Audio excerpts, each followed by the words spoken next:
ಈ ಮುಂದುವರೆದಂಥ ಸ್ಥಿತಿಗೆ ಮನುಷ್ಯ ಯಾಕೆ ಹೋಗಬೇಕು? 25 ವರ್ಷ ಆಗಿರುತ್ತೆ, ಏನು ಡಿಸಿಷನ್ ತಗೊಳಕ್ಕೂ ಗೊತ್ತಿರಲ್ಲ ಅವರಿಗೆ.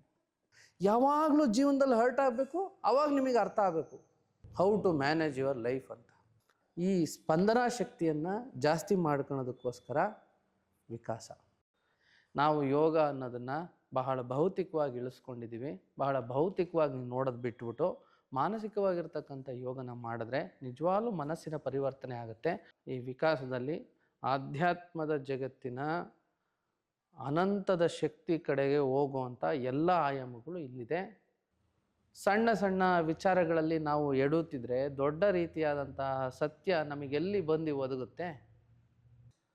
ನಿಮಗೆಲ್ಲಿದೆ ಅಂತ ಗೊತ್ತಿದೆಯಾ? ಆತ್ಮಗಳು ನಿಮ್ಮ ದೇಹದಲ್ಲಿ ಎಲ್ಲಿದೆ? ಆತ್ಮ ಪ್ರಾಣ ಎಲ್ಲಿದೆ ಅಂತಲೂ ಗೊತ್ತಿಲ್ಲ, ಆತ್ಮ ಎಲ್ಲಿದೆ ಅಂತಲೂ ಗೊತ್ತಿಲ್ಲ. ಮತ್ತು ಯಾಕೆ ಭಯ? ಅದರ ಭಯ ಯಾಕೆ? ಈ ಶಕ್ತಿಗಳನ್ನು ಹೆಂಗೆ ನೋಡಬೇಕು, ಯಾವ ದೃಷ್ಟಿಕೋನದಲ್ಲಿ ನೋಡಬೇಕು, ಹೆಂಗೆ ಆಚರಿಸ್ಬೇಕು, ಹೆಂಗೆ ಇಟ್ಕೋಬೇಕು, ಇವನ್ನು ಕೂಡ ನಮ್ಮ ಕಂಟ್ರೋಲಿಗೆ ತಗೋಬೋದಾ? ಇವನ್ನು ಕೂಡ ನಾವು ಆಚರಿಸ್ಬೋದಾ? ಇದನ್ನು ಕೂಡ ನಾವು ನೋಡ್ಬೋದಾ? ಇದನ್ನು ಕೂಡ ಅನುಭವಿಸ್ಬೋದಾ?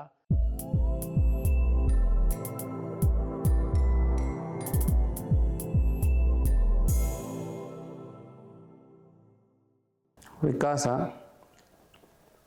ಇವತ್ತಿನ ವಿಕಾಸ ಕಾರ್ಯಕ್ರಮಕ್ಕೆ ಬಂದಿರತಕ್ಕಂಥ ನಿಮ್ಮೆಲ್ಲರಿಗೂ ಕೂಡ ಸ್ವಾಗತ.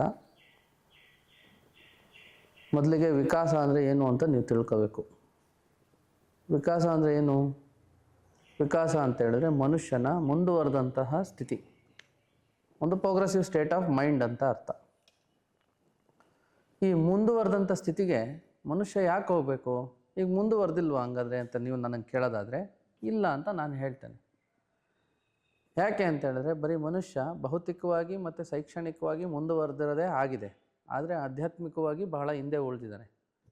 ಇದು ಹೆಂಗೆ ಅಂತ ಕೇಳಿದ್ರೆ ನೀವು ನೋಡಿ, ನಾವು ಇವತ್ತು ನಮ್ಮ ಎಜುಕೇಷನ್ನ ಕಂಪ್ಲೀಟ್ ಮಾಡೋದಕ್ಕೆ ಒಂದು 25 ವರ್ಷಗಳ ಕಾಲ ಸವಿಸ್ತೀವಿ ನಮ್ಮ ಜೀವನವನ್ನು.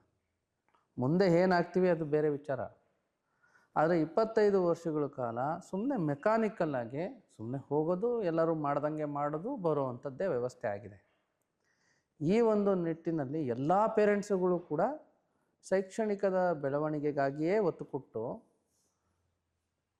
ಮಗುವಿನಲ್ಲಿರುವ ಮನುಷ್ಯನಲ್ಲಿರುವಂತಹ ಒಂದು ಮನಸ್ಸಿನ ಬೆಳವಣಿಗೆನ ಕುಂಠಿತ ಮಾಡಿದ್ದಾರೆ. 25 ವರ್ಷ ಆಗಿರುತ್ತೆ, ಏನು ಡಿಸಿಷನ್ ತಗೊಳಕ್ಕೂ ಗೊತ್ತಿರಲ್ಲ ಅವರಿಗೆ. ಮತ್ತು ಏನು ಮಾಡಬೇಕು, ಮುಂದೆ ಏನು ಮಾಡಬೇಕು, ಮತ್ತು ಮನುಷ್ಯ ಜೀವನವನ್ನು ಹೆಂಗೆ ಅರ್ಥ ಮಾಡ್ಕೋಬೇಕು ಅನ್ನೋದೇ ಗೊತ್ತಿರಲ್ಲ. ಅದಾದಮೇಲೆ ಮನುಷ್ಯನ ಶಕ್ತಿ ಏನು, ಇದ್ರ ಬಗ್ಗೆ ಜ್ಞಾಪಕವೇ ಇಲ್ಲ. ಈಗ ಒಬ್ಬ ಮನುಷ್ಯ ತನ್ನೊಳಗಿರ್ತಕ್ಕಂಥ ಶಕ್ತಿಯನ್ನು ಅರಿತರೆ ಅವನು ಯಾವುದನ್ನಾರು ಕೆಲಸ ಮಾಡ್ಬೋದು, ಅವನು ಓದಲೂಬೋದು, ಅವನು ಮುಂದೆ ಇನ್ನೂ ಮಹತ್ತರದಂತಹ ಕಾರ್ಯಗಳನ್ನು ಮಾಡ್ಬೋದು. ಯಾಕೆ ಮಾಡೋಕ್ಕಾಗ್ತಿಲ್ಲ? ಯಾಕೆ ಅಂತೇಳಿದ್ರೆ ಎಲ್ಲೋ ಒಂದು ಕಡೆ ನಮ್ಮ ಶಿಕ್ಷಣದಲ್ಲಿ ಮೌಲ್ಯಾಧಾರಿತವಾಗಿರ್ತಕ್ಕಂಥ ಒಂದಿಷ್ಟು ಶಿಕ್ಷಣಗಳು ಕುಂಠಿತವಾಗ್ತಾ ಇದೆ. ಅದಕ್ಕೋಸ್ಕರ ನಮ್ಮಲ್ಲಿ ಒಂದು ಅಪೂರ್ಣತೆ ಅನ್ನೋದು ನಮ್ಮ ಜೀವನದಲ್ಲಿ ಮುಂದಿನ ಜೀವನದ 25 ವರ್ಷ ಆದಮೇಲೆ 40 ವರ್ಷ ಆದಮೇಲೆ ಅಪೂರ್ಣತೆ ಅನ್ನೋದು ಕಾಡುತ್ತೆ. ಸ್ಟ್ರೆಸ್ ಅನ್ನೋದು ಜಾಸ್ತಿ ಆಗುತ್ತೆ, ಆ್ಯಂಗ್ಸೈಟಿ ಅನ್ನೋದು ಬರುತ್ತೆ, 40 ವರ್ಷಕ್ಕೆ ಶುಗರ್ ಬರುತ್ತೆ, ಸುಮ್ಮನೆ ನಾವು ಸುಮ್ಮನೆ ಜಗಳ ಆಗೋದಾಗುತ್ತೆ, ಸುಮ್ಮನೆ ಒಂದು ರಿಲೇಷನ್ಶಿಪ್ ಪ್ರಾಬ್ಲಮ್ ಆಗಲಿ, ಒಬ್ಬರು ಒಪ್ಕೊಳ್ಳೋದಾಗಲಿ, ಒಬ್ರ ಬಗ್ಗೆ ದ್ವೇಷ ಮಾಡೋದಾಗಲಿ, ಒಬ್ರ ಬಗ್ಗೆ ಪ್ರೀತಿ ಇಲ್ದಲೇ ಇರೋವಂಥದ್ದಾಗಲಿ, ಇದೆಲ್ಲದೂ ಬರುತ್ತೆ. ಒಂದು ಮ್ಯಾನೇಜ್ಮೆಂಟೇ ಬರೋಲ್ಲ ನಮ್ಮ ಲೈಫಿಗೆ. ಅದಕ್ಕೋಸ್ಕರ ವಿಕಾಸ ಅನ್ನೋದು ಯಾತಕ್ಕೆ ಅಂದರೆ ಮನುಷ್ಯನ ಒಂದು ಉನ್ನತವಾದಂತಹ ಸ್ಥಿತಿಗೆ ತಗೊಂಡೋದಕ್ಕೋಸ್ಕರ ವಿಕಾಸ ಇರೋದು. ಇನ್ನು ಇದಾದ ಮೇಲೆ ನಮಗೆ ಬರೀ ಸ್ಥಿತಿಗಳಲ್ಲಿ, ಬರೀ ಉನ್ನತ ವಿಚಾರಗಳಲ್ಲಿ ಬರೀ ನಾವು ಈ ಆಧ್ಯಾತ್ಮವನ್ನು ಹೇಳ್ಕೊಡಲ್ಲ, ಬದಲಿಗೆ ಅವರಿಗೆ ಅನುಭವಗಳನ್ನು ಕೊಡ್ತೇವೆ. ಅನುಭವದಿಂದ ಆಧ್ಯಾತ್ಮವನ್ನು ನೋಡಬೇಕು ಅವರು. ಏಕೆಂದರೆ ಬರೀ ಕಾನ್ಸೆಪ್ಷುಯಲ್ ಆಗಿ ನೀವು ಎಷ್ಟೇ ಭಗವದ್ಗೀತೆ ಓದಿದ್ರು, ಇನ್ಯಾವುದೇ ಸ್ಕ್ರಿಪ್ಚರ್ಸ್ ಓದಿದ್ರು, ಇನ್ಯಾವುದೇ ಲಿಟ್ರೇಚರ್ ಫಾರ್ಮಲ್ಲಿರ್ತಕ್ಕಂಥ ವಚನಗಳು ಓದಿ, ಏನಾರ ಓದಿ, ಅದು ಕೂಡ ಅಪೂರ್ಣನೇ.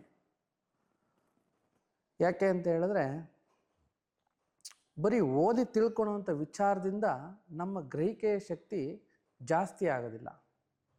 ಎಲ್ಲೋ ಒಬ್ಬರಿಗೆ ವಿವೇಕಾನಂದರ ಥರ ಇದ್ದವರಿಗೆ ಮಾತ್ರ ಅದು ತನ್ನ ಜೀವನವನ್ನು ಬದಲಾಯಿಸುವಂಥ ಸ್ವರೂಪಕ್ಕೆ ಹೋಗುತ್ತೆ ಬಿಟ್ಟರೆ ಸುಮ್ಮನೆ ಆಗೋದಿಲ್ಲ. ಅದಕ್ಕೋಸ್ಕರ ನಾವೇನು ಮಾಡ್ತೇವೆ, ಅವರಿಗೆ ಅನುಭವಗಳನ್ನು ಮುಂದೆ ಇಟ್ಟು ನಿಧಾನಕ್ಕೆ ನಮ್ಮ ಸಂಸ್ಕಾರದಲ್ಲಿ ಏನೇನೆಲ್ಲ ಬರುತ್ತೋ ಅದನ್ನೆಲ್ಲವನ್ನು ಕೂಡ ಒಂದಿಷ್ಟು ಕ್ರಿಯೆಗಳ ಮುಖಾಂತರ ನಮ್ಮ ಪ್ರೋಗ್ರಾಮ್ಗಳ ಮುಖಾಂತರ ಕೊಡ್ತೀವಿ.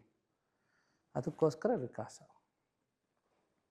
ಸೊ ಈ ವಿಕಾಸದಲ್ಲಿ ಮಕ್ಕಳಿಗೆ ಒಂದು ಫೋಕಸ್ಡ್ ಮೈಂಡ್, ಅಂದರೆ ದೊಡ್ಡವರಿಗೂ ಕೂಡ ಎಲ್ಲರಿಗೂ ಕೂಡ ಒಂದು ಫೋಕಸ್ಡ್ ಮೈಂಡ್ ಬರಬೇಕು. ಈಗ ಫೋಕಸ್ ಬರಬೇಕು ಅಂದರೆ ಏನಾಗಬೇಕು,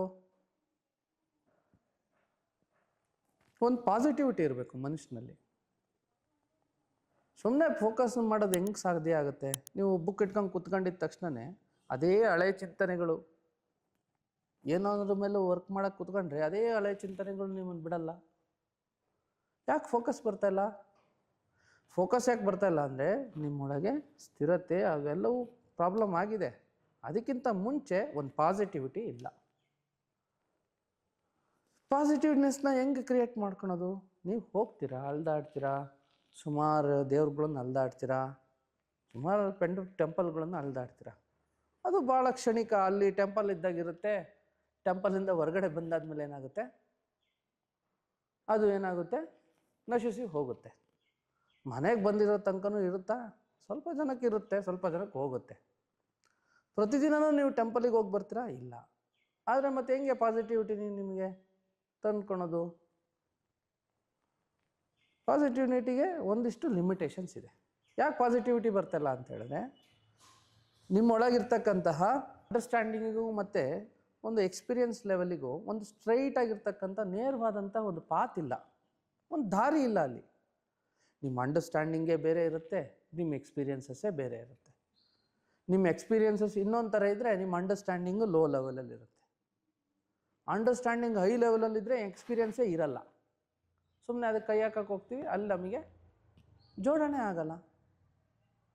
ಸೊ ಈ ಅಂಡರ್ಸ್ಟ್ಯಾಂಡಿಂಗು ಮತ್ತು ಎಕ್ಸ್ಪೀರಿಯನ್ಸಸ್ನ ಸರಿ ಮಾಡ್ಕೊಂಬಿಟ್ರೆ, ಅದಕ್ಕೊಂದು ದಾರಿ ತೋರಿಸ್ಬಿಟ್ರೆ, ಅವರಲ್ಲಿ ಸ್ಟ್ರೈಟಾಗಿರೋದನ್ನು ಬಂದ್ಬಿಟ್ರೆ, ಅಂದರೆ ಈಗ ನನಗೆ ನಮ್ಮ ಅಪ್ಪ ಅಮ್ಮ ಒಳ್ಳೆಯವರು ಅಂತ ಗೊತ್ತು, ಅವರ ಎಕ್ಸ್ಪೀರಿಯನ್ಸ್ ಇಲ್ಲ, ಅವರನ್ನು ಸುಮ್ಮನೆ ನಂಬ್ತಿದ್ದೀರಾ ನೀವು. ಇವರು ನಮ್ಮಪ್ಪ ಅಮ್ಮ ಅಂತ ನಂಬ್ಕೊಂಡು ಅವ್ರನ್ನ ನೀವು ನಂಬ್ಕೊಂಡು ವಿಚಾರಗಳಲ್ಲಿ ನಿಮ್ಮ ತಲೆ ಒಳಗೆ ನಂಬ್ಕೊಂಡು ನೀವು ಅವ್ರ ಜೊತೆ ಇದ್ದೀರಾ. ಆದರೆ ಅವ್ರನ್ನ ಎಕ್ಸ್ಪೀರಿಯನ್ಸ್ ಮಾಡೋಕ್ಕೆ ಹೋಗಿದ್ದೀರಾ? ಎಕ್ಸ್ಪೀರಿಯನ್ಸ್ ಅಂತ ಹೇಳಿದ್ರೆ ಅವ್ರ ತನಗಳನ್ನೆಲ್ಲವನ್ನೂ ಕೂಡ ಅರ್ಥ ಮಾಡಿ ನಿಮ್ಮೊಳಗೂ ಕೂಡ ಆ ಒಂದು ತನನ ನೋಡೋ ಅಂಥದ್ದು ನಿಮಗೆಲ್ಲಿ ಬಂದಿದೆ? ಯಾವ ಥರ ವಿಚಾರ ಮಾಡಿದ್ದೀರಾ? ಸುಮ್ಮನೆ ಅಕ್ಸೆಪ್ಟೆನ್ಸ್ ಮಾಡಿದ್ದೀರಾ ಅಷ್ಟೇ. ಹಾಗೇನೆ ನಮ್ಮ ಅಂಡರ್ಸ್ಟ್ಯಾಂಡಿಂಗಲ್ಲಿ ಅವ್ರನ್ನ ಅರ್ಥೈಸ್ಕೊಂಡಿದ್ದೀವಿ ಅಷ್ಟೇ, ನಮ್ಮ ಎಕ್ಸ್ಪೀರಿಯನ್ಸ್ ಇಲ್ಲ. ಹಿಂಗೆ ಹಲವಾರು ವಿಚಾರಗಳು ನಮ್ಮಲ್ಲಿದೆ. ಅವ್ರು ಹೇಳಿದ್ರು ನಾವು ಕೇಳಿದ್ವಿ, ಕೆಲವೊಂದಿಷ್ಟು ನಮ್ಮ ಎಕ್ಸ್ಪೀರಿಯನ್ಸ್ ಇಲ್ಲಿದೆ, ಅದರ ಅಂಡರ್ಸ್ಟ್ಯಾಂಡಿಂಗಿಗೆ ಬರ್ತಾಯಿಲ್ಲ. ಈ ಥರದ ವಿಚಾರಗಳೆಲ್ಲವೂ ಕೂಡ ನಿಮಗೆ ಒಂದು ದಾರಿಗೆ ಬರ್ತಾಯಿಲ್ಲ. ಅವೆಲ್ಲವೂ ಕೂಡ ಒಂದು ದಾರಿಗೆ ಒಂದಿಷ್ಟು ನಿಮ್ಮೊಳಗಿರ್ತಕ್ಕಂಥ ಎಕ್ಸ್ಪ್ರೆಷನ್ನ ಕ್ರಿಯೇಟ್ ಮಾಡೋದಕ್ಕೆ ಅವು ಯಾವುವು ಕೂಡ ಸಹಕಾರ ಮಾಡ್ತಿಲ್ಲ. ಅದಕ್ಕೋಸ್ಕರ ನಿಮ್ಮೊಳಗೆ ಪಾಸಿಟಿವಿಟಿ ಅನ್ನೋದು ಬರ್ತಿಲ್ಲ. ಸೊ ಈಗ ಪಾಸಿಟಿವಿಟಿ ಅನ್ನೋದೇ ಇಲ್ಲ ಅಂದಮೇಲೆ ನಿಮ್ಗೆ ವರ್ಕಿಂಗ್ ಎಲ್ಲಿ ಮಾಡೋಕ್ಕಾಗುತ್ತೆ? ವರ್ಕ್ ಮಾಡಿದ್ರೂ ಸಕ್ಸಸ್ಫುಲ್ಲಾಗಿ ಮಾಡೋಕ್ಕಾಗ್ತಾಯಿಲ್ಲ. ಒಂದು ರಿಗ್ರೆಟ್ ಫಾರ್ಮು, ಅಯ್ಯೋ ಮಾಡಬೇಕಲ್ಲ ಅಂತ ಮಾಡ್ತಿರೋದು. ಅದು ಎಷ್ಟು ದಿನ ಮಾಡೋಕ್ಕಾಗುತ್ತೆ? ಸೊ ಹಂಗಾಗಿ ಒಂದು ಪಾಸಿಟಿವಿಟಿ ಬಂದರೆ, ನಿಮಗೆ ಫೋಕಸ್ಡ್ ಮೈಂಡ್ ಬೇಕು ಅಂದರೆ ಈ ಲೆವೆಲ್ ಆಫ್ ಸ್ಟ್ರೈಟ್ನೆಸ್ ಬೇಕಾಗುತ್ತೆ. ಅದಕ್ಕೋಸ್ಕರ ವಿಕಾಸ. ಸೊ ವಿಕಾಸದಿಂದ ನಿಮಗೆ ಒಂದಿಷ್ಟು ಫೋಕಸ್ನ ಗ್ಯಾದರ್ ಮಾಡುವಂತಹ, ಅದ್ರ ಜೊತೆಗಿರ್ತಕ್ಕಂಥ ಪಾಸಿಟಿವಿಟಿ, ಅಂಡರ್ಸ್ಟ್ಯಾಂಡಿಂಗ್ ಮತ್ತು ಎಕ್ಸ್ಪೀರಿಯನ್ಸಸ್ ಎಲ್ಲವೂ ಕೂಡ ಸ್ಟ್ರೈಟ್ ಮಾಡುವಂತಹ ಒಂದು ಪ್ರೋಗ್ರಾಮು ವಿಕಾಸ. ಇನ್ನು ಲ್ಯಾಕ್ ಆಫ್ ಕ್ಲಾರಿಟಿ. ಇವತ್ತು ಎಲ್ಲರಿಗೂ ಕೂಡ ಕ್ಲಾರಿಟಿ ಆಫ್ ಲೈಫ್ ಇಲ್ಲವೇ ಇಲ್ಲ. ಕ್ಲಾರಿಟಿ ಆಫ್ ಲೈಫ್, ಅವನು ಓದ್ದ, ನಾನು ಓದ್ತಾ ಇದ್ದೀನಿ ಅಷ್ಟೇ, ಅವನು ದುಡಿತಾ ಇದ್ದಾನೆ, ನಾನು ದುಡಿತಾ ಇದ್ದೀನಿ ಅಷ್ಟೇ. ಅದರಿಂದ ಆಚೆಗೆ ಜೀವನದ ಒಂದು ಹಿತಚಿಂತನೆ, ಜೀವನಕ್ಕೆ ನನಗೇನು ಬೇಕು, ಜೀವನ ಅಂದರೆ ಏನು, ಇದನ್ನು ಅರ್ಥ ಮಾಡ್ಕೊಳಕ್ಕೆ ಹೋಗ್ತಾಯಿಲ್ಲ. ಯಾಕೆ ಅಂದರೆ ಇದು ಬೇಡ ಅಂತ ನೀವು ಅಂದ್ಕೊತೀರಾ, ಆದರೆ ನಿಮಗೆ ಭಾಳ ಬೇಜಾರಾಗುತ್ತಲ್ಲ. ಅವಾಗ ನಿಮಗೇನು ಅನಿಸುತ್ತೆ? ಅವಾಗ ನನಗೆ ಇದೇನಪ್ಪ ಜೀವನ ಅಂತ ಅನಿಸುತ್ತೆ. ನೀವು ನಿಮ್ಮ ಒಂದು ನೆಗೆಟಿವ್ ಆಗಿರ್ತಕ್ಕಂಥ ಮೈಂಡಿಂದ ಅಥವಾ ನಿಮ್ಮ ರಿಗ್ರೆಟ್ ಆಗಿರ್ತಕ್ಕಂಥ ಮೈಂಡಿಂದ ನಿಮ್ಮ ಜೀವನವನ್ನು ಅರ್ಥ ಮಾಡ್ಕೊಳಕ್ಕೆ ಹೋಗ್ತೀರ. ಅಯ್ಯೋ ಹಿಂಗಾಯ್ತಲ್ಲ ಹಂಗಾಯ್ತಲ್ಲ, ಇಲ್ಲ ಸರಿ ಮಾಡ್ಕೊಳ್ಳೋಣ ಅಂತ ಹೋಗ್ತೀರ. ಆವಾಗ ನಿಮಗೆ ಆ ರಿಗ್ರೆಟ್ ಮೂಡಲ್ಲಿ ಅರ್ಥ ಆಗುವಂಥ ಜೀವನ ಬಹಳ ಕಡಿಮೆ, ಲೋ ಲೆವೆಲ್ ಇರ್ತಕ್ಕಂಥದ್ದು ಮಟ್ಟದ್ದು. ಎಲ್ಲವನ್ನೂ ಕೂಡ ನಿಮಗೆ ನೋವಾಗೆ ಎಲ್ಲದನ್ನೂ ಪಡಿಬೇಕಾ? ಇಲ್ಲ, ಅದಾರ ಆಗಬಾರ್ದು. ನಿಮಗೆ ನಿಮ್ಮ ಖುಷಿನಲ್ಲೂ ಕೂಡ ನಿಮ್ಮ ಜೀವನವನ್ನು ಉತ್ತುಂಗದ ಸ್ಥಿತಿನಲ್ಲಿ ಇಟ್ಟುಕೊಂಡು ನೋಡಬೇಕು. ಯಾವಾಗಲೂ ಜೀವನದಲ್ಲಿ ಹರ್ಟ್ ಆಗಬೇಕು, ಆವಾಗ ನಿಮಗೆ ಅರ್ಥ ಆಗಬೇಕು ಇವಳು ಒಳ್ಳೆಯಳಲ್ಲ, ಇವನು ಒಳ್ಳೆನಲ್ಲ ಅನ್ನೋದು. ಅಲ್ಲಿ ಅಪ್ಪ ಅಮ್ಮ 50 ಸತಿ ಹೇಳಿರ್ತಾರೆ ಲವ್ ಮಾಡಬೇಡ ಅಂತ, ಅವ್ರ ಮಾತು ಎಲ್ಲಿ ಕೇಳ್ತೀರಾ? ಅಥವಾ ನಿಮಗೆ ಏನೋ ಒಂದು ದುಶ್ಚಟಗಳಿಗೆ ವ್ಯಸನಗಳಿಗೆ ಬಲಿಯಾಗಿರ್ತೀರ, ಮಾಡಬೇಡ ಅಂತ ಹೇಳಿರ್ತಾರೆ, ಆದರೂ ಮಾಡ್ತೀರಾ. ಅದರಿಂದ ಹೊರಗಡೆ ಬರೋಕ್ಕಾಗಲ್ಲ. ಯಾಕೆಂದರೆ ನಮ್ಮ ಜೀವನವನ್ನು ನಾವು ಅರ್ಥ ಮಾಡ್ಕೋಬೇಕು. ಆವಾಗ ನಮಗೆ ಇನ್ನೂ ನಮ್ಮ ಎನರ್ಜಿನ ಎಲ್ಲಿ ಹಾಕಬೇಕು ಎಲ್ಲಿ ಹಾಕಬಾರ್ದು ಅನ್ನೋದು ಗೊತ್ತಾಗ್ಬಿಡುತ್ತೆ. ಅದಕ್ಕಾಗಿ ವಿಕಾಸ, ಸಂಕ್ಷಿಪ್ತವಾಗಿ ಅರ್ಥ ಮಾಡ್ಕೊಳ್ಳೋದಕ್ಕೋಸ್ಕರ ವಿಕಾಸ. ಇದರಿಂದ ನಿಮ್ಮ ಎನರ್ಜಿ ಸೇವ್ ಆಗುತ್ತೆ, ನಿಮ್ಮ ಟೈಮ್ ಸೇವ್ ಆಗುತ್ತೆ, ನೀವು ಫರ್ದರ್ ಕೆಲಸನ ಈಸಿಯಾಗಿ ಮಾಡ್ಕೋಬೋದು. ಅದಕ್ಕೋಸ್ಕರ ವಿಕಾಸ. ನೆಕ್ಸ್ಟು ಇನ್ನು ಸ್ವಲ್ಪ ಜನಕ್ಕೆ ಈಗ ಮ್ಯಾನೇಜ್ಮೆಂಟ್ ಕಲಿತಿದ್ದಾರೆ, how to manage your life ಅಂತ. ಮೊದಲಾದರೆ how to manage your job ಅಂತ ಇತ್ತು, ಈಗ how to manage your life ಅನ್ನೋದಕ್ಕೆ ಬಂದುಬಿಟ್ಟಿದ್ದಾರೆ. ಯಾಕೆಂದರೆ ಇನ್ನು ಹೋಗ್ತಾ ಇನ್ನೂ ಏನೇನು ಬರುತ್ತೋ. ಯಾಕೆಂದರೆ ಮೊದಲು ಜಾಬನ್ನು ಹೆಂಗೆ ಮೇಂಟೈನ್ ಮಾಡಬೇಕು ಅನ್ನೋದು ನೋಡ್ತಿದ್ವಿ, ಯಾಕೆಂದರೆ ಬರ್ತಾಯಿಲ್ಲ, ಅದು ಹೊಸದು. ಈಗ how to manage your life itself ಅಂತ ಒಂದು ಕೋರ್ಸ್ಗಳಿದೆ, ಎಷ್ಟೋ ಕೋರ್ಸ್ಗಳು ಬರ್ತಿದ್ದಾವೆ. ಯಾಕೆ ನಿಮಗೆ ಅದನ್ನು ಮ್ಯಾನೇಜ್ ಮಾಡೋಕ್ಕಾಗ್ತಿಲ್ಲ. ಈಗ ಯಾಕೆ ಬರ್ತಾಯಿಲ್ಲ ಅಂತ ಹೇಳಿದ್ರೆ ನಮ್ಮಲ್ಲಿರ್ತಕ್ಕಂಥ ಎನರ್ಜಿಗಳು ಡೌನ್ ಆಗಿದೆ, ನಮ್ಮಲ್ಲಿರ್ತಕ್ಕಂಥ ಸ್ಪಂದನೆಯ ಶಕ್ತಿ ಸತ್ತೋಗಿದೆ, ಭಾವನೆಯ ಶಕ್ತಿಗಳು ಸತ್ತೋಗಿದ್ದಾವೆ. ಯಾಕೆ ಭಾವನೆಯ ಶಕ್ತಿಗಳು ಸತ್ತೋಗಿದ್ದಾವೆ ಅಂತ ಹೇಳಿದ್ರೆ ನಮ್ಮೊಳಗೆ ಸ್ಪಂದನೆಯ ಅದರ ಶಕ್ತಿಯ ಮೂಲವಾಗಿರ್ತಕ್ಕಂಥ ಸ್ಪಂದನೆಯೇ ಇಲ್ಲ. ಬರೀ ನಾನು ನನ್ನದು ಎಂಬ ಅಹಂಕಾರದಲ್ಲಿ ತುಂಬ ಮುಳುಗೋಗ್ಬಿಟ್ಟಿದ್ದೀವಿ. ಇದು ಯಾರು ಹೇಳ್ಕೊಡೋದು ಇಲ್ಲ, ನೀವು ಮಾಡ್ತಿಲ್ಲ. ಹಂಗಾಗಿ ಸ್ಪಂದನೆಯ ಶಕ್ತಿನೇ ನಮ್ಮಲ್ಲಿ ಬಿದ್ದೋಗ್ಬಿಟ್ಟಿದೆ. ಸ್ಪಂದನೆ ಅಂದರೆ ಇಷ್ಟೇ, ಯಾರಿಗೂ ನೀವು ದುಡ್ಡು ಕೊಡಬೇಕಾಗಿಲ್ಲ. ಒಂದು ನಗುಮುಖದಲ್ಲಿ ಮಾತಾಡೋವಂಥದ್ದು, ನಗುಮುಖದಲ್ಲಿ ಇರೋ ಅಂಥದ್ದು, ನಿಮ್ಮ ಜೊತೆ ನೀವು ಅಟ್ಲೀಸ್ಟ್ ನಿಮ್ಮ ತನವನ್ನು ಉಳಿಸ್ಕೊಳೋ ಅಂಥದ್ದು, ಇದೆಲ್ಲವನ್ನು ಕೂಡ ಸ್ಪಂದನೆಯ ಶಕ್ತಿಯಿಂದನೇ ಬರೋದು. ಅದರಿಂದ ಅಷ್ಟೇ ಭಾವನೆಗಳಿಗೆ ಒಂದು ಶಕ್ತಿ ಬರುವಂಥದ್ದು. ಇವತ್ತಿನ ಕಾಲದಲ್ಲಿ ಈ ಸ್ಪಂದನೆಯ ಶಕ್ತಿನೇ ಸತ್ತೋದಾಗ ಇನ್ನು ಭಾವನಾತ್ಮಕವಾಗಿ ನೀವು ಎಲ್ಲಿರ್ತೀರ? ಈಗ ಭಾವನೆಗಳೇ ನಿಮ್ಮೊಳಗೆ ಸತ್ತೋದಾಗ ಒಬ್ಬ ಮನುಷ್ಯ ಯಾಂತ್ರಿಕವಾದಂಥ ಜೀವನಕ್ಕೆ ಬಂದು ಈ ಜೀವನವನ್ನು ಕೂಡ ಮೇಂಟೈನ್ ಮಾಡಬೇಕು, ಹೆಂಗೆ ಮೇಂಟೈನ್ ಮಾಡಬೇಕು, ಏನು ಮಾಡಬೇಕು, ಹೆಂಗೆ ಮ್ಯಾನೇಜ್ ಮಾಡಬೇಕು ಅನ್ನೋದೇ ತಿಳ್ಕೊತಾ ಇರೋದು ನೀವು. ಸೊ ಅದಕ್ಕಾಗಿ ವಿಕಾಸ, ನಿಮ್ಮ ಜೀವನದ ಮುಂದುವರೆದಂಥ ಸ್ಥಿತಿಗಳಿಗಾಗಿ ವಿಕಾಸ. ನಿಮ್ಮ ಜೀವನದಲ್ಲಿರ್ತಕ್ಕಂಥ ಭಾವನೆಗಳನ್ನು, ಈ ಸ್ಪಂದನಾ ಶಕ್ತಿಯನ್ನು ಜಾಸ್ತಿ ಮಾಡ್ಕೊಳ್ಳೋದಕ್ಕೋಸ್ಕರ ವಿಕಾಸ. ಇನ್ನು ಆಧ್ಯಾತ್ಮದ ಜಿಜ್ಞಾಸೆಗಳಿಗೆ ನಾನು ಒಂದು ಹೇಳೋಕ್ಕೆ ಇಷ್ಟಪಡ್ತೀನಿ, ಬರೀ ಬುಕ್ಸಿಂದ ಓದಿ ಆಧ್ಯಾತ್ಮವನ್ನು ತಿಳ್ಕೊಂಡಿದ್ದು ಆಯಿತು. ಇನ್ನು ಒಂದು ಸ್ವಲ್ಪ ಎಕ್ಸ್ಪೀರಿಯೆನ್ಷಿಯಲ್ ಲೆವೆಲಿಗೆ ಬನ್ನಿ. ಯಾರು ಗುರುಗಳನ್ನು ಹುಡುಕಿ ಒಂದು ಎಕ್ಸ್ಪೀರಿಯೆನ್ಷಿಯಲ್ ಓರಿಯೆಂಟೆಡ್ ಆಗಿರ್ತಕ್ಕಂತಹ ಪ್ರೋಗ್ರಾಮ್ಗಳನ್ನು ಅಟೆಂಡ್ ಮಾಡಿ ಎಕ್ಸ್ಪೀರಿಯೆನ್ಸನ್ನು ಪಡೆದು ಅದರಲ್ಲಿರ್ತಕ್ಕಂಥ ಉನ್ನತ ಸ್ಥಿತಿಗಳಿಗೆ ನೀವು ಹೋಗೋವಂಥದ್ದಾಗಲಿ. ಇದಕ್ಕಾಗಿ ವಿಕಾಸ ನಾವು ಹೇಳ್ತಾ ಇರೋದು. ವಿಕಾಸದಲ್ಲಿ ಆಧ್ಯಾತ್ಮದ ಜಿಜ್ಞಾಸೆಗಳಿಗೆ ಬರೀ ಇಂಟೆಲೆಕ್ಚುವಲ್ ಆಗಿ ತಿಳಿಸ್ತಾನೆ ಒಂದು ಅನುಭವದ ಮುಖಾಂತರ ತಮ್ಮ ಸ್ಥಿತಿಗಳನ್ನು, ಆಧ್ಯಾತ್ಮದಲ್ಲಿರ್ತಕ್ಕಂಥ ಹಲವಾರು ಸ್ಥಿತಿಗಳಿಗೆ ಹೋಗೋದಕ್ಕೆ ಬೇಕಾದಂಥ ಹಲವು ಪ್ರಕ್ರಿಯೆಗಳು ನಮ್ಮಲ್ಲಿದೆ. ಅದಕ್ಕಾಗಿ ವಿಕಾಸ. ಈ ವಿಕಾಸದಲ್ಲಿ ನಮ್ಮಲ್ಲಿ ನಾವು ಟ್ರಾನ್ಸ್ಫಾರ್ಮೇಷನ್ ಆದಮೇಲೆ ನಮ್ಮಲ್ಲಿರ್ತಕ್ಕಂಥ ಎಂಟೈರ್ ಶಕ್ತಿನ ಒಂದು ಜ್ಞಾನದ ಸ್ವರೂಪಕ್ಕೆ ತಂದು ಅದನ್ನು ಮತ್ತೆ ಅನುಭವದ ಸ್ವರೂಪಕ್ಕೆ ತಂದಿದ್ದೀವಲ್ಲಿ. ಸೊ ನೀವು ಮಾಡಿದ್ರೆ ನಿಮಗೆ ಒಂದು 15 ನಿಮಿಷಗಳ ಕಾಲ ನೀವು ಕಣ್ಣು ಮುಚ್ಕೊಂಡು ಕೂತ್ರೆ ಇಡೀ ದೇಹ ಮತ್ತು ಮನಸ್ಸು ನಿಮ್ಮ ಹತೋಟಿಗೆ ಬರುವಂತಹ ಒಂದು ಪ್ರಕ್ರಿಯೆ. ಯಾಕೆಂದರೆ ಯೋಗದ ಮೂಲನೇ ಅದು. ಯೋಗ ಚಿತ್ತ ವೃತ್ತಿ ನಿರೋಧ ಅಂತ ಹೇಳಿದ್ದಾರೆ. ನಿಮ್ಮ ಕಂಟ್ರೋಲಿಗೆ ಬರಬೇಕು. ಅವು ಈಗ ಏನು ನಿಮಗೆ ಯೋಚನೆಗಳೇ ನಿಲ್ತಾ ಇಲ್ಲ, ಆಲೋಚನೆಗಳು ಇಲ್ಲದ ಜೀವನವನ್ನು ನೀವು ನೋಡೇ ಇಲ್ಲ. ಅಯ್ಯೋ ಆಲೋಚನೆಗಳು ಬಿಟ್ಟರೆ ಹೆಂಗಾಗುತ್ತೆ ಏನಾಗುತ್ತೆ ಅನ್ನೋದೊಂದು ಭಯ, ಇವೆಲ್ಲವೂ ಇದೆ. ಆದರೆ ನಿಮಗೆಲ್ಲೋ ಒಂದು ಕಡೆ ನಿಮಗೆ ಸಿಟ್ಟು, ಕೋಪ, ಆ ಥರ ಅಳು ಬಂದಾಗ, ನೆಗೆಟಿವಿಟಿ ಬಂದಾಗ, ಅಯ್ಯೋ ಯಾಕಾರು ಈ ಆಲೋಚನೆಗಳು ಬರ್ತಾ ಇದ್ದಾವಪ್ಪ ನನಗೆ ಅಂತ ಅಂದ್ಕೊಂತೀರ. ಆದರೆ ಅವು ಬರ್ತಾನೆ ಇರ್ತವೆ, ನೀವೇನು ಮಾಡೋಕ್ಕಲ್ಲ, ನೀವು ಹೆಲ್ಪ್ಲೆಸ್ ಆಗಿ ಆಗಿರ್ತೀರ. ಸೊ ಅದಕ್ಕೋಸ್ಕರ ಈ ವಿಕಾಸದಲ್ಲಿ ಆಧ್ಯಾತ್ಮದ ಜಗತ್ತಿನ ಅನಂತದ ಶಕ್ತಿ ಕಡೆಗೆ ಹೋಗುವಂಥ ಎಲ್ಲ ಆಯಾಮಗಳು ಇಲ್ಲಿದೆ. ಮೊದಲಿಗೆ ನಿಮ್ಮ ದೇಹ ಮತ್ತು ಮನಸ್ಸನ್ನು ಒಂದು ಸದೃಢ ಮಾಡಿ, ಅದು ನಿಮ್ಮ ಒಳಗಡೆ ಇರ್ತಕ್ಕಂಥ ಅಂತರ್ಶಕ್ತಿಗಳು ನಿಮ್ಮ ಕೈಗೆ ಬರಬೇಕು. ಆ ಥರ ಮಾಡುವಂತಹ ಒಂದು ಪರಿಪೂರ್ಣವಾಗಿರ್ತಕ್ಕಂಥ ಒಂದು ಕಾರ್ಯಕ್ರಮ.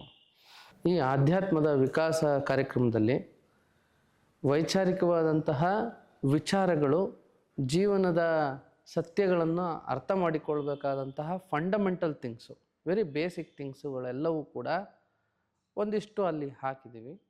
ಒಂದಿಷ್ಟಿದೆ ಅಲ್ಲಿ, ಪ್ರಿಫೌಂಡ್ ಕಾನ್ಸೆಪ್ಟ್ಸ್ಗಳೆಲ್ಲ ಇದ್ದಾವೆ. ಅದ್ರ ಜೊತೆಗೆ, ಯಾಕೆಂದರೆ ಪ್ರಿಫೌಂಡ್ ಕಾನ್ಸೆಪ್ಟ್ಸ್ಗಳು ಇವತ್ತು ನಮಗೆ ಬೇಕು. ಇದನ್ನು ಯಾವುದೋ ನೀವು ಮನದಟ್ಟ ಮಾಡ್ಕೊಳೋದು ಅಂಥದ್ದಲ್ಲ, ಇದನ್ನು ಯಾವನ್ನು ಕೂಡ ನೀವು ಓದಿ ಸುಮ್ಮನಾಗೋ ಅಂಥದ್ದಲ್ಲ, ಬದಲಿಗೆ ನಿಮ್ಮ ಜೀವನದಲ್ಲಿ ಅಪ್ಲೈ ಮಾಡಬೇಕಾದಂತಹ ವಿಚಾರಗಳೇ. ಸಣ್ಣ ಸಣ್ಣ ವಿಚಾರಗಳಲ್ಲಿ ನಾವು ಎಡುತ್ತಿದ್ರೆ ದೊಡ್ಡ ರೀತಿಯಾದಂತಹ ಸತ್ಯ ನಮಗೆಲ್ಲಿ ಬಂದು ಒದಗುತ್ತೆ. ಅದಕ್ಕೋಸ್ಕರ ನೀವೇನು ಮಾಡಬೇಕು ಅಂತ ಹೇಳಿದ್ರೆ, ಕೆಲವೊಂದಿಷ್ಟು ವಿಚಾರಗಳಲ್ಲಿ ಬದಲಾವಣೆ ಆದರೆ ಸಣ್ಣ ವಿಚಾರಗಳಲ್ಲಿ ಆಗಿರ್ತಕ್ಕಂಥ ಬದಲಾವಣೆ ದೊಡ್ಡ ಮಟ್ಟದಂತಹ ನಿಮ್ಮೊಳಗೆ ಒಂದಿಷ್ಟು ಬದಲಾವಣೆಯನ್ನು ತಂದು ಕೊಡ್ಬೋದು. ಯಾಕೆಂದರೆ ನಾವು ಬದಲಾವಣೆ ಆಗಬೇಕು ಅಂತ ಯೋಚನೆ ಮಾಡೋದು ಬೇರೆ, ಅದನ್ನು ಸಾಧಿಸ್ಕೊಳೋದು ಬೇರೆ. ನಾನು ಅಂದ್ಕೊತೀನಿ ತಿನ್ನಬ್ಯಾಡ್ದು, ಇದು ತಪ್ಪು ಅಂತ ಅಂದ್ಕೊಂಡಿರ್ತೀನಿ, ಆದರೂ ಅದನ್ನೇ ತಿಂತೀನಿ. ಕುಡಿಬ್ಯಾಡ್ದು ಅಂದ್ಕೊಂತೀವಿ, ಆದರೂ ಅದನ್ನೇ ಹೋಗಿ ಕುಡಿತೀವಿ. ಅಂದ್ಕೊಂತೀವಿ ಬದಲಾವಣೆ ಆಗಬೇಕು ಅಂತ ಅಂದ್ಕೊಂತೀವಿ, ಆದರೆ ಬದಲಾವಣೆಗೆ ಒಂದು ವಿಚಾರವಂತಿಕೆ ಇರಬೇಕಲ್ವಾ. ನಿಮ್ಮಲ್ಲಿ ಹಲವಾರು ವಿಚಾರಗಳು ಹೋದಾಗ, ಹೌದು ನಾನು ಇನ್ನೂ ಬದಲಾವಣೆ ಆದರೆ ನಾನು ಇನ್ನೂ ಚೆನ್ನಾಗಿ ಆಗ್ತೀನಿ ಅನ್ನೋ ಒಂದು ಭರವಸೆ ನಿಮಗೆ ಬರುತ್ತೆ. ಅದಕ್ಕೋಸ್ಕರ ವಿಚಾರಗಳು, ವೈಚಾರಿಕತೆ, ಜೀವನ ಸತ್ಯವನ್ನು ಅರ್ಥ ಮಾಡ್ಕೊಳ್ಳೋಕ್ಕೆ ಬೇಕಾದದ್ದು. ಸೊ ಈ ವೈಚಾರಿಕತೆಗಳು ಅವೆಲ್ಲ ಇರ್ತದೆ, ಅದು ಒಂದು ರೀತಿಯಾದಂಥ ಒಂದು ಪಾರ್ಟ್ ಅಷ್ಟೆ. ಇನ್ನು ನೆಕ್ಸ್ಟು ನಮ್ಮಲ್ಲಿ ಯೋಗದ ಕಾರ್ಯಕ್ರಮಗಳಿದೆ. ಇದ್ರ ಜೊತೆಗೆ ಯೋಗದ ಆಸನಗಳಿದ್ದಾವೆ, ಎಲ್ಲವೂ ಇದ್ದಾವೆ. ಯೋಗವನ್ನು ಈ ಥರ ಅರ್ಥೈಸ್ಕೋಬೇಕು. ಏನು ಅಂತ ಹೇಳಿದ್ರೆ, ಬಹುತೇಕವಾಗಿ ಯೋಗ ಇರೋದು ಮನಸ್ಸಿನ ಬದಲಾವಣೆಗೋಸ್ಕರ, ಒಂದು ವ್ಯಕ್ತಿತ್ವದ ಬದಲಾವಣೆಗೋಸ್ಕರ, ಒಂದು ಮನುಷ್ಯನ ವಿಕಾಸಕ್ಕೋಸ್ಕರ ಇರುವಂಥದ್ದೇ ಯೋಗ. ಈ ಯೋಗಕ್ಕೆ ಪೂರಕವಾಗಿರುವಂಥದ್ದು ದೇಹ ಮತ್ತು ಮನಸ್ಸು. ಈ ಎರಡನ್ನೂ ಕೂಡ ಒಂದು ಹಂತದ ಒಂದು ಸ್ಥಿತಿಗೆ ಒಳಪಡಿಸಿದ್ರೆ ಆವಾಗ ಯೋಗ ಅನ್ನೋದು ನಿಮ್ಮೊಳಗಾಗುತ್ತೆ.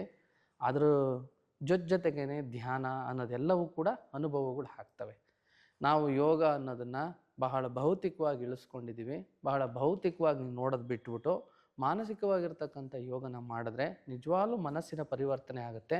ಅಲ್ಲಿ ವ್ಯಕ್ತಿ ಬದಲಾಗ್ತಾನೆ, ವ್ಯಕ್ತಿತ್ವ ಬದಲಾಗುತ್ತೆ. ಆಮೇಲೆ ಅಲ್ಲಿ ಎಷ್ಟೋ ಕಷ್ಟಗಳಿದ್ರು ಕೂಡ ಮರೆಯುವಂಥ ಒಂದು ಶಕ್ತಿ ಬೆಳೆಯುತ್ತೆ. ನಿಮಗೆ ಜೀವನದಲ್ಲಿ ಯಾವಾಗಲೂ ಕೂಡ ಒಂದೇ ಥರ ಇರೋಕ್ಕಾಗಲ್ಲ. ಏನೋ ಒಂದು ಪ್ರಾಬ್ಲಮ್ ಇರುತ್ತೆ, ಅದರ ಮರೆಯೋಕ್ಕಾಗ್ತಿರಲ್ಲ. ಎಲ್ಲದೂ ಇರುತ್ತೆ, ಮರೆಯೋದಕ್ಕಾಗ್ತಿರಲ್ಲ. ಸೊ ಇಂಥ ಒಂದು ಸ್ಥಿತಿನಲ್ಲಿ ನೀವೇನು ಮಾಡಬೇಕಾಗತ್ತೆ, ಯೋಗದ ಒಂದು ಆಚರಣೆಗಳಿಗೆ ಹೋಗಬೇಕಾಗತ್ತೆ. ಯೋಗದ ಆಚರಣೆಗಳಿಗೆ ಬಂದಾಗ ಆಲ್ಮೋಸ್ಟ್ ಆಲ್ ನಿಮಗೆ ಒಂದಿಷ್ಟು ಸಮಾನವಾದಂಥ ದೃಷ್ಟಿಕೋನ ಬರುತ್ತೆ. ಅದರಿಂದ ಮೆಡಿಟೇಷನ್ನು ಅದು ಇದು ಎಲ್ಲ ಸುಮಾರು ಇದಕ್ಕೆ ಕನೆಕ್ಟೆಡ್ ಆಗಿರ್ತಕ್ಕಂಥ ಟಾಪಿಕ್ಸ್ಗಳು ಎಲ್ಲವೂ ಕೂಡ ಇದ್ದಾವೆ. ಅದನ್ನೆಲ್ಲವನ್ನು ಕೂಡ ನಿಮಗೆ ಅನುಭವದ ಪೂರ್ವಕವಾಗಿಯೇ ನಾವು ಕೊಡುವಂಥದ್ದು ವ್ಯವಸ್ಥೆನ ವಿಕಾಸದಲ್ಲಿ ಇಟ್ಟಿದ್ದೀವಿ. ಅದಕ್ಕೋಸ್ಕರ ವಿಕಾಸ. ಇನ್ನು ಕ್ರಿಯೆಗಳಿಗೆ ಬರ್ತದೆ. ಇದರಲ್ಲಿ ನೆಕ್ಸ್ಟ್ ಪಾರ್ಟ್ ಏನಂದರೆ ಕ್ರಿಯೆಗಳು. ಈ ಕ್ರಿಯೆಗಳು ಯಾತಕ್ಕೆ ಮಾಡಿದ್ದೀವಿ ಅಂತ ಹೇಳಿದ್ರೆ, ಕ್ರಿಯೆಗಳಲ್ಲಿ ಈಗ ನೀವು ಭೌತಿಕ ಶರೀರನ ಕಂಪ್ಲೀಟ್ ಮಾಡಾಯಿತು, ಮತ್ತು ವಿಚಾರಗಳನ್ನು ತಿಳ್ಕೊಂಡಿದ್ದಾಯಿತು. ಇನ್ನು ಎಲ್ಲಿಗೆ ಹೋಗಬೇಕು, ಇನ್ನು ಎಲ್ಲಿಗೆ ಅಂತ ಹೇಳಿದ್ರೆ ನಮ್ಮೊಳಗಿರ್ತಕ್ಕಂಥ ಸೂಕ್ಷ್ಮವಾಗಿರ್ತಕ್ಕಂತಹ ಶಕ್ತಿಗಳನ್ನು ಅರ್ಥ ಮಾಡ್ಕೊಳ್ಳೋದಕ್ಕೋಸ್ಕರ ಈ ಒಂದು ವಿಕಾಸ. ಈಗ ಏನು ಅಂತ ಹೇಳಿದ್ರೆ, ನಮಗೆ ಆತ್ಮ ಗೊತ್ತು, ಆದರೆ ಎಲ್ಲಿದೆ ದೇಹದಲ್ಲಿ ಎಲ್ಲಿದೆ ಆತ್ಮ ಅಂತ ಹೇಳಿದ್ರೆ ನೀವು ಇನ್ನು ತೋರ್ಸೋಕ್ಕಾಗುತ್ತಾ? ಗೊತ್ತಿಲ್ಲ ದೇಹದಲ್ಲಿ ಆತ್ಮ ಎಲ್ಲಿದೆ ಅಂತ. ನಮಗೆ ಗೊತ್ತಿಲ್ಲದ ಆತ್ಮ ದೇಹದೊಳಗಡೆ ಎಲ್ಲಿದೆ ಆತ್ಮ ಅನ್ನೋದೇ ಗೊತ್ತಿಲ್ಲದ ಆತ್ಮನ ಹೊರಗಡೆ ನಾವು ಎಷ್ಟು ಹೆದರ್ಕಂತೀವಿ, ಆತ್ಮ ಬಂತು, ಅದಾತ್ಮ ಬಂತು, ಇದಾತ್ಮ ಬಂತು ಅಂತ ಎಷ್ಟು ಹೆದರ್ಕಂತೀವಿ. ನಿಮಗೆ ಎಲ್ಲಿದೆ ಅಂತ ಗೊತ್ತಿದೆಯಾ ಆತ್ಮಗಳು? ನಿಮ್ಮ ದೇಹದಲ್ಲಿ ಎಲ್ಲಿದೆ ಆತ್ಮ? ಪ್ರಾಣ ಎಲ್ಲಿದೆ ಅಂತಲೂ ಗೊತ್ತಿಲ್ಲ, ಆತ್ಮ ಎಲ್ಲಿದೆ ಅಂತಲೂ ಗೊತ್ತಿಲ್ಲ. ಮತ್ತು ಯಾಕೆ ಭಯ? ಅದರ ಭಯ ಯಾಕೆ? ಗೊತ್ತಿಲ್ಲದ್ರ ಮೇಲೆ ನಮಗೆ ಜಾಸ್ತಿ ಭಯ ಇದೆಯಲ್ಲ. ಆಮೇಲೆ ಗೊತ್ತಾದರೆ ಅದೆಲ್ಲ ಏನು ಗೊತ್ತಾಗ್ಬಿಟ್ರೆ ಇದಕ್ಕೇನು ಮಾಡಬೇಕು ಅಂದರೆ, ಈ ಭಯಗಳೆಲ್ಲ ಹೋಗಬೇಕು ಅಂದರೆ ಮೊದಲು ಸೂಕ್ಷ್ಮ ಶಕ್ತಿಯ ಅನುಭವಗಳನ್ನು ಪಡಿಬೇಕು. ಈ ಸೂಕ್ಷ್ಮ ಶಕ್ತಿಯ ಅನುಭವಗಳು ಅಂತ ಹೇಳಿದ್ರೆ, ನೀವು ಈ ಶಕ್ತಿ ಒಳಗಡೆ ನಮಗೇನೋ ಒಂದು ಶಕ್ತಿ ಇದೆ, ಮೊದಲು ಶಕ್ತಿ ಇದೆ ಅಂತ ನಿಮಗೆ ಗೊತ್ತಾಗಬೇಕು. ಎಷ್ಟೋ ಜನಕ್ಕೆ ಅದು ಕನ್ಫ್ಯೂಷನ್ ಇದೆ. ಶಕ್ತಿನೇ ಇಲ್ಲ, ಮನುಷ್ಯ ಹಂಗೆ ಹುಟ್ಟಿದಾನೆ ಸಾಯ್ತಾನೆ ಅಂತ ತಿಳ್ಕೊಂಬಿಟ್ಟಿದ್ದಾರೆ. ಸೊ ಮನುಷ್ಯನಿಗೆ ಎಷ್ಟೋ ಜನ ಏನು ಅಂದ್ಕೊಂಡಿದ್ದಾರೆ, ಬಿಯಾಂಡ್ ನೇಚರ್, ಒಂದು ಮನುಷ್ಯನಿಗಿಂತನೂ ತನ್ನೊಳಗಿರ್ತಕ್ಕಂಥ ಇನ್ನೊಂದೇನೋ ಒಂದು ನೇಚರ್ ಇದೆಯಾ, ಇನ್ನೊಂದೇನಾರು ಒಂದು ಕೆಪಾಸಿಟಿ ಇದೆಯಾ, ಇನ್ನೊಂದೇನಾರು ಇನ್ನರ್ ಸ್ಟ್ರೆಂತ್ ಇದೆಯಾ ಅನ್ನೋದು ನೋಡೋದಾದರೆ ಹೌದು ಇದೆ. ಇದನ್ನೇ ನಮ್ಮ ಶಾಸ್ತ್ರಗಳು ಹೇಳಿರೋದು. ಇದನ್ನು ಹೆಂಗೆ ಹ್ಯಾಂಡ್ಲ್ ಮಾಡಬೇಕು ಅನ್ನೋದೇ ನಮ್ಮ ಶಾಸ್ತ್ರಗಳಿರೋದು.